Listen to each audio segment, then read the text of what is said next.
Hey everybody, welcome back to the channel. Thank you for tuning in. Today we're going to be doing a little bit more work on the R33 GTR. For those of you that have been following the channel for a little while, you know that I recently imported this car from England, and to be honest, it's a pretty solid car. I actually have taken the car down to Sebastian at Specialty Z to be looked over, and the engine's got solid compression numbers, the transmission's solid, very minimal rust, and the small amount of rust that's on it is not really an issue or a concern. So for the most part, it is a very solid car. But that being said, it is a 30-year-old car, and obviously it was owned by somebody else. So there are some things that kind of need to be taken care of. I've been doing like some general maintenance, a little bit of upgrades, and dealing with some of the issues the previous owner did to the car. For those of you that tuned in last time, you know that the video was getting a little bit long. I did address this in the video. Originally, I did a whole bunch of work in the car, and as I was editing everything together, the video was just way too long. I know that you guys don't like videos that are longer than a half hour and an hour and all that stuff, so I'm trying to chop them down into more like 10 to 15 minute increments. So you as the audience seem to enjoy that a little bit more. So that's what we're gonna be doing today. We're gonna be dealing with a little bit more of the issues that the previous owner did and some of the replacement repairs that Sebastian suggested. However, two things before we get started. One, if you do want to see more automotive content, particularly the GTR and the S14, don't forget to subscribe to the channel. And two, if you'd like to support the channel, I do have the JD Archer shop. If you go to jdarcher.bigcartel.com, you'll see a limited selection of t-shirts I've designed that are for sale. But with that out of the way, let's start working on making the 33 a little bit more roadworthy. I'm going to take care of a few other things that one might be helpful and two will clean up the car interior. So one thing being, this previous owner has random stuff just all over the place. For some reason he's got two of these antennas. So I'm going to start getting that out of here. It might help get rid of some of the extra wires, which might make things a little bit less confusing, as well as clean up the interior at the same time.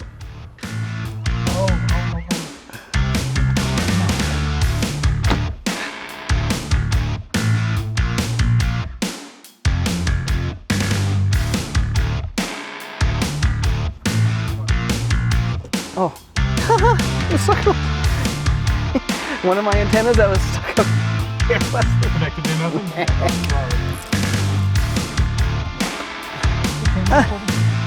Yeah, look at this. The other one isn't.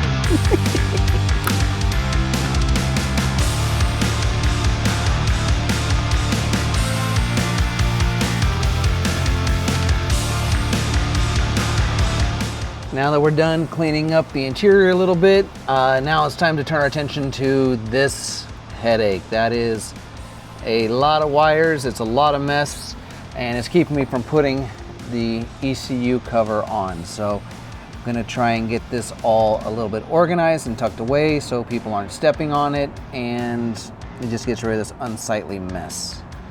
Fortunately, the tools to get this job done are very easy and somewhat cheap.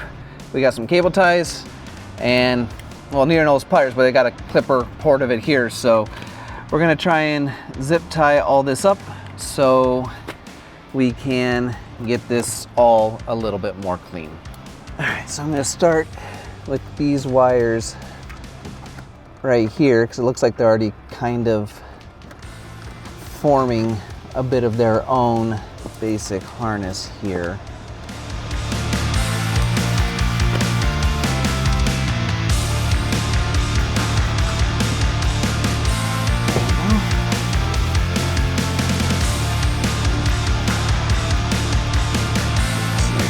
Those cables out of here.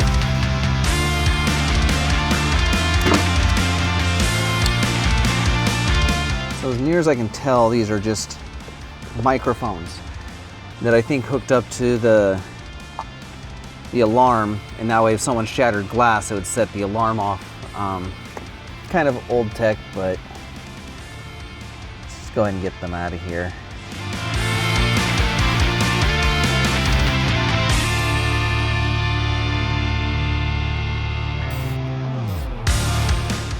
No idea what this is about.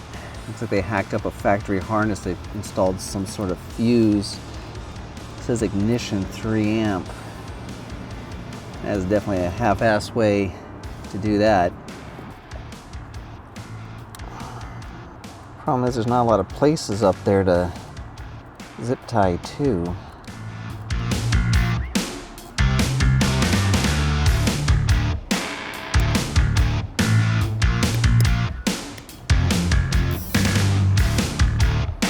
And whoever did this, at least they labeled some stuff. I just don't understand why they needed 12 feet of wire to get it all done. The weird thing is the knots. You'd think when you'd splice this together, whoever spliced this together, the wires would be free initially. But this is like, unless I want to cut the wires, maybe I should do. Little bit of an update. So I've made a decision because this is just such a wide mess of wires and they're all intertangled. I have a few butt connectors left over from the stereo install, so I'm going to start doing is I'm going to start clipping these wires, getting rid of the excess, and then splicing them back together with the butt connectors. And hopefully what that'll do is allow me to untangle this and at the same time, you know, kind of get rid of some of the wires underneath here, and hopefully this will all still work when I'm done. Right now I'm just cutting wires, stripping, and butt connecting them together.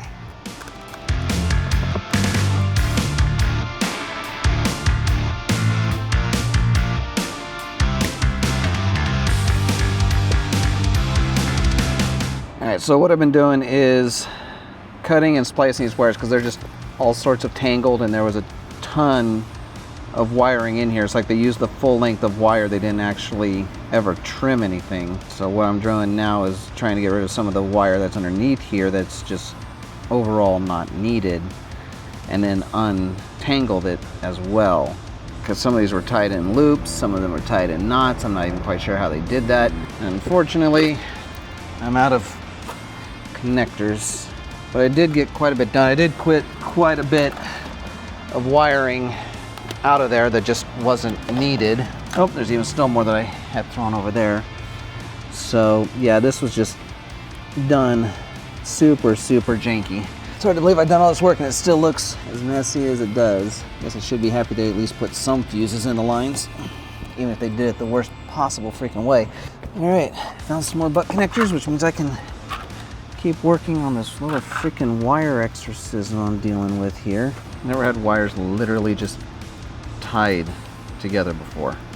Weird wires all tied together and so on and such forth, but I think it's a good start. At least I can kind of get some of this up and out of the way now, so it's out of the footwell. And there we go. Done. All those wires tucked out of the way, at least as best I can. It's not 100% perfect, but there's not a lot to zip tie to underneath there, but at least that is a lot better than what it was. My passengers don't have to worry about stepping on wires and all sorts of craziness. The next thing we're going to be doing to the GTR is replacing the fuel filter. Now, we're doing this for two reasons. First is that it was recommended from Sebastian at Specialty Z that I do it. And taking a look at that fuel filter, I'm thinking it might be the original fuel filter that was installed in this car back in '95. So it would definitely need to be replaced at that point in time. The second reason why I'm doing it is this car has this weird kind of intermittent running issue where for some reason, sometimes when I'm driving it, it feels like the car loses all power until I hit a certain RPM and I hear the blow-off valves opening and closing. So although I'm not 100% convinced it's the fuel filter, it is a possibility that the fuel filter is clogged and so it's restricting fuel to the injectors, and I'm getting a lean condition and it's pretty much getting either knock or it's pulling timing. So that might be part of the issue. So by changing the fuel filter today, at least I can scratch it off my list of possible issues for the running issue, and it's something Sebastian recommended anyways. As a side note, if you are curious when it comes to the running issue, I think I have it limited to just three things. One, the fuel filter like we talked about. Second is it could be the ECU. The previous owner obviously did something to this ECU because this car is really faster than it should be in its current configuration.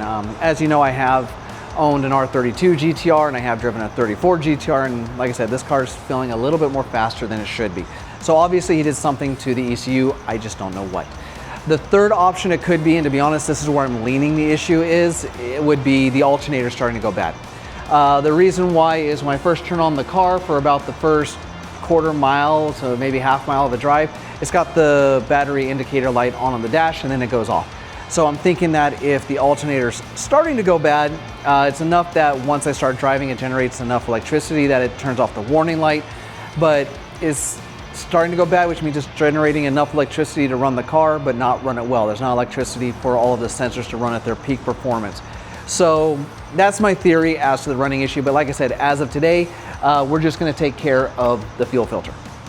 Fortunately, in this car, the fuel filter is actually very easy to get to. You pretty much just have to reach right in. You can see it right here. So it's pretty easy to get to. Now, it is held on by a clip, but the clip isn't bolted. I can just pretty much push it right out. That clip is gonna come right out. And then we've got the hoses. Now, I did get replacement hoses because once again, Sebastian suggested I replace them anyways. And if I'm gonna be taking the fuel filter out of there, might as well throw some new fuel line in there. So fortunately, getting this out should be pretty easy. First thing I'm gonna do is remove the clamps to remove this hose. And then there's another clamp right here. And I'm gonna basically disconnect the fuel filter from that hose and then take that hose out and replace it and put everything back together. The first thing I'm gonna do is actually disconnect the fuel line over here. Now, I don't know if this fuel line is gonna be under pressure or not. I haven't driven the car in a while, so I heavily suspect that there is a possibility that fuel will go spraying. Fortunately, there's not a lot of places it can do some damage. If you're really worried about it, you can cover it with a towel. But I do figure I might get sprayed a little bit, but I'm kind of used to the smell of gasoline by now.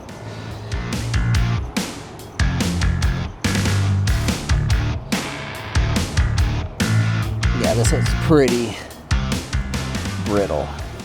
And actually it's pretty tight too. Makes me wonder, the previous owner ripped the original a little bit and just cut it shorter instead of just replacing it. All right, so yep, a little bit of fuel, not a lot.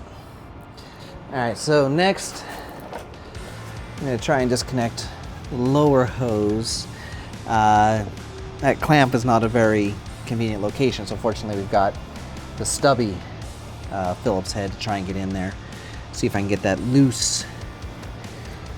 All right, so I broke the hose loose from the actual bottom. That way it's all just gonna come out as one single unit. Yeah, as you can see, I think that's the original fuel filter that was installed all that time ago. All right, and so here is the new filter from Nissan. Now, when I went to O'Reilly's to get hose, this is all they had. So I might not have enough. So what I'm gonna do is I'm at least gonna make sure the bottom one is done. Actually, that looks like newer hose. But that way, at least I figure the hard one to get to is done. And then if I don't have enough hosing left over for this top one, I can go get more in the future and just get that all swapped out. Oh no, that's looking pretty cracked on the inside. So it's a good thing I'm gonna replace the hose all the way around.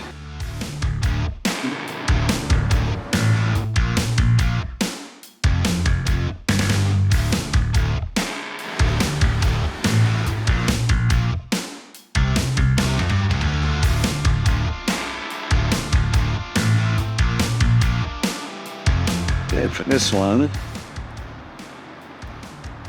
see if maybe we point it in a different direction, if maybe it'll be a little bit easier to get to. Cool. Let's see if this hose, hey, looks like I'm gonna get lucky. All right, looks like it is the correct length.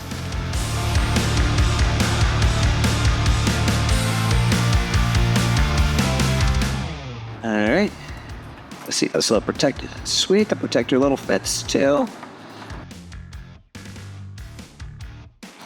All right, all ready to go back into the car.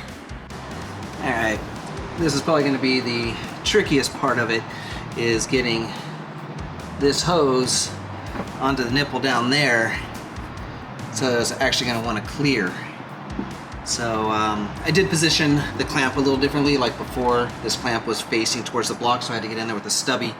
Hopefully now it's facing towards the front of the car, which means there might be a little bit more space.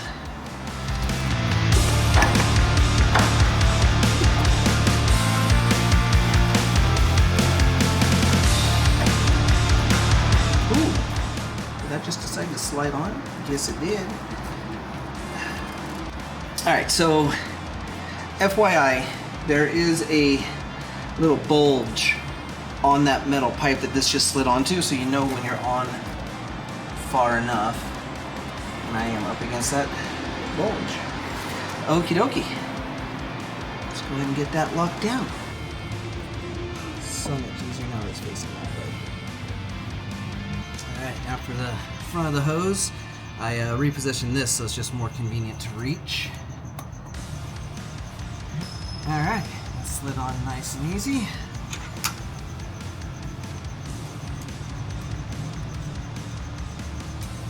Alright, that's locked down. Pretty sure this one is, but let's just give it one more twist for sanity's sake. There we go. Alright, that should be it. Let's go ahead and fire it up and make sure we don't have any leaks.